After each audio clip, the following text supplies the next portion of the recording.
You guys have spoken, and today we're hanging out with Carl.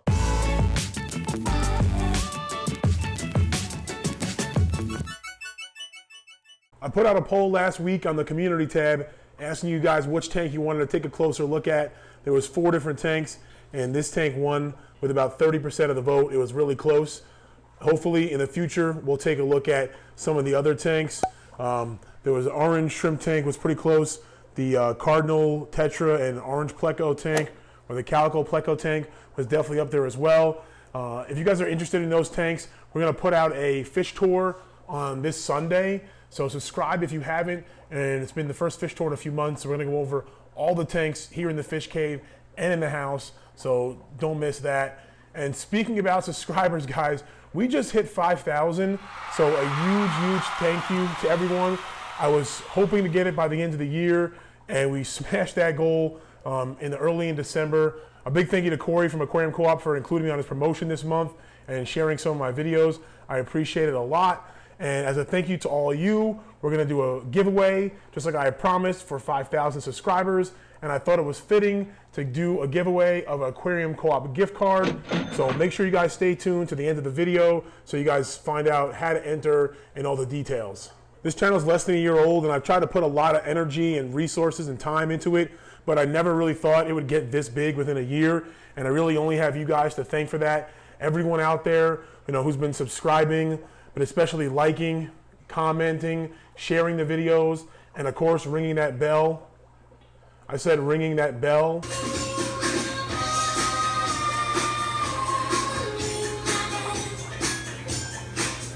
I don't want to say I have a favorite between the 4 tanks that I put up on the poll, but I am glad that you guys chose this one.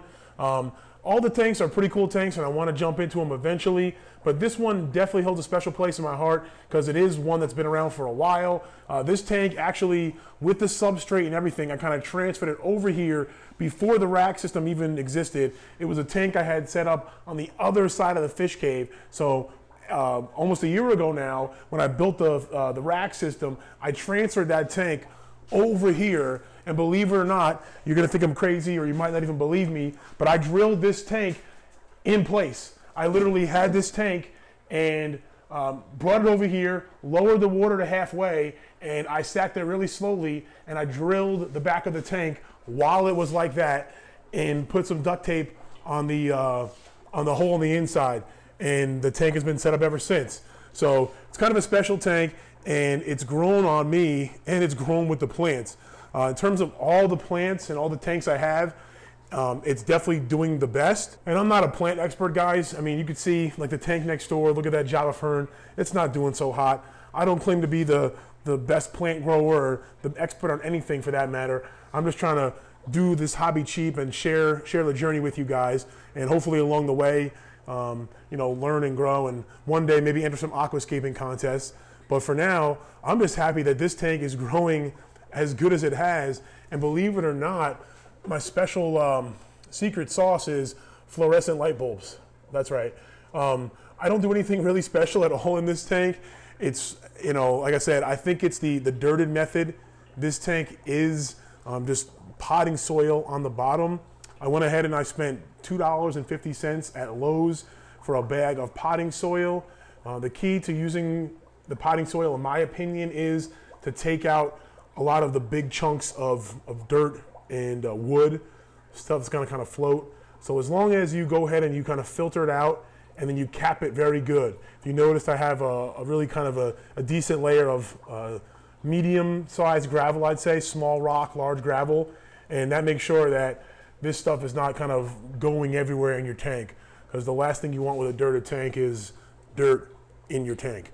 The tank itself has been set up for over a year, as around this time last year was my first cherry shrimp birth in this tank, and that was right around Christmas Eve. I had my first cherry shrimp birth, and that's why you'll notice that a lot of the cherry shrimp in this tank are kind of on the clear side, or what you would call a cull. This is my oldest strain of cherry shrimp, and I haven't really done much culling at all. So as you'll see them scurrying around the tank, they're not the reddest shrimp. But that's not my goal with this tank. That's why Carl's in there, because he does pick on the shrimp every now and then. I feed him some pellets. I feed him some blackworms. I feed him a variety of flakes, but he definitely will munch on some shrimp every once in a while, so he gets a nice varied diet. Other than Carl and the shrimp, you'll probably notice a bunch of Malaysian trumpet snails. Now I have to give a huge shout out to my buddy Chris. This tank literally exists, and I have to say that a lot of the fish cave exists because of my friend Chris. He's a guy who's really passionate, who's in and out of the hobby constantly, like a lot of us due to life. And a few months ago when he got out of the hobby, he literally gave me a lot of his equipment. And before that, how I met him was I had purchased these cherry shrimp and Malaysian trumpet snails from him, as well as my favorite plant in the entire fish cave, and that's this crypt back here. It's the first crypt I ever got, and it's the reason why I've gotten a few other crypts, including this pink flamingo crypt right here in the front. But this big crypt, I'm afraid to move it. I kind of want to split it. It's not a special crypt or a rare crypt, but it's just my favorite because it was my first, and it grew really well for me, and it really likes this dirt substrate. And like I said, I got that from my buddy Chris. Other than the crypts that I mentioned, like I said, we got some of the crypt pink flamingo here. There's a few other little pieces that I put in there. You can see kind of behind there. It's doing okay in here, although I got some more of it in a tank down there that's doing much better. But this crypt pink flamingo is doing really well for me in this tank and a few others. The main plant you're going to see here, this is this dwarf sage. I believe it's a dwarf sage. That's what it was sold to me as, and it's kind of just really taken over. And it's the only tank that I have that's kind of a carpet, and it's a decent size. I'd say it's like a medium height length.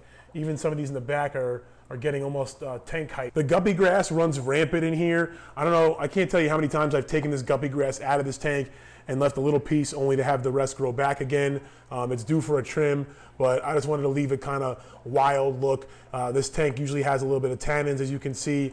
I don't mind that kind of more natural look. I really enjoy it, to be honest, and I feel like Carl kind of, feels more at home as well, especially with the floating plants. That's going to be some dwarf water lettuce that is carpeting essentially the whole entire surface of the tank. You can see that the sponge filter is pretty aged.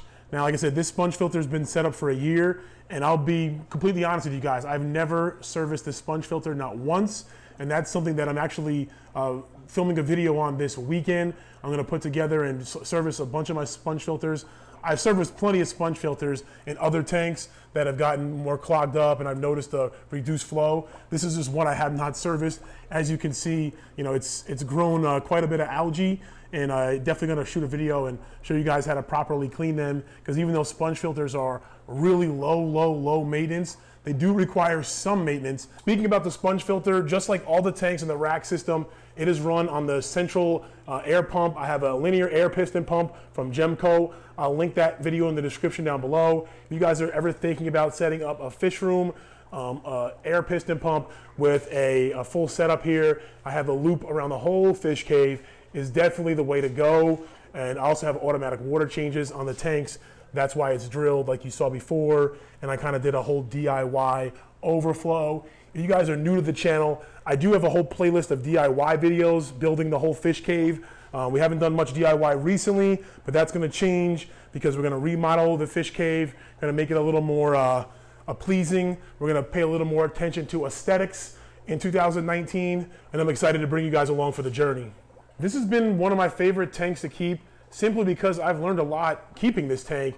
You can see there's like an old coconut husk that used to have some moss on it, and I bought some moss online from just some random person on Amazon, and got it, and it died off right away. And I learned a lesson there, and learning how to get your plants and stuff from a more reputable source. This tank also taught me how to breed cherry shrimp. I had cherry shrimp in a 55 gallon before I got this tank, and I was kind of impatient, never got them to breed. Actually had cherry shrimp in this tank, had a heater stick on, lost all the cherry shrimp in this tank, had to get new cherry shrimp and then had them breed. So I kind of went through my first, and knock on wood, only heater malfunction to date in the last 2 years in this tank, which wiped out a bunch of cherry shrimp. That was before I was even filming videos on YouTube. That was just a really hard loss, but once again, a lesson learned in this tank. For a while, it was simply just a cherry shrimp tank. This was my main cherry shrimp tank for a while. And like I said, for months and months now, it's been more of a cull tank. So ever since Carl's been in here, I just wanted to find a really cool kind of centerpiece fish for this 10-gallon, cull shrimp tank, so to speak. And I thought a betta was a really cool fish to have in here, and I'm really happy. So let's talk about the giveaway for 5,000 subscribers. I want to give you guys something I think will be useful, and that's going to be a gift card to Aquarium Co-op. Now, if you are outside of the United States, we're going to go ahead and just do a Amazon gift card. That way it's open to international, everybody, everywhere. Essentially, to enter, it's going to be simple, just like past giveaways on the channel. Be subscribed, like this video, share this video or another fish cave video, and then make sure that you comment down below one of your goals in fish keeping for 2019. And I'll share one of mine with you guys when I do the announcement video. Whether it's an Aquarium Co-op gift card or an Amazon one, it'll be a $25 gift card, and I'll reach out to you and we'll work out the details once we announce the winner. The winner is going to be picked at random from the comments down below. I'll show that. We'll do a random comment picker, so it's all transparent. Also, speaking of transparency, I want to be transparent with you guys and let you guys know that I'm now an Aquarium Co-op affiliate. That means that I'm going to include a link in the description down below, and whether you win the giveaway or not, you can use that link, and if you do so, the channel will get a small percentage back from your purchase. So your purchase will be the same if you use Aquarium Co-op and you use my link. It just helps the channel out. This video isn't sponsored by Aquarium Co-op or anybody else, and I'm paying with the gift card out of my own pocket. I've been trying to save money for the channel. A few of you guys out there asked about a Patreon. I have no plans of starting up a Patreon anytime soon because I have nothing to offer really that I think, and I don't want to just ask for money. I am in attempts of saving up for a camera. As you guys may have realized, this channel is monetized. I haven't got a paycheck from YouTube or Google yet, but I think I'm getting 120 bucks here in a month or so. So I'm going to put that towards a camera ASAP, and any money that I get from an affiliate link purchase, whether the Amazon ones or the Co-op ones, I'm going to put towards a new camera purchase. I appreciate all your guys' feedback.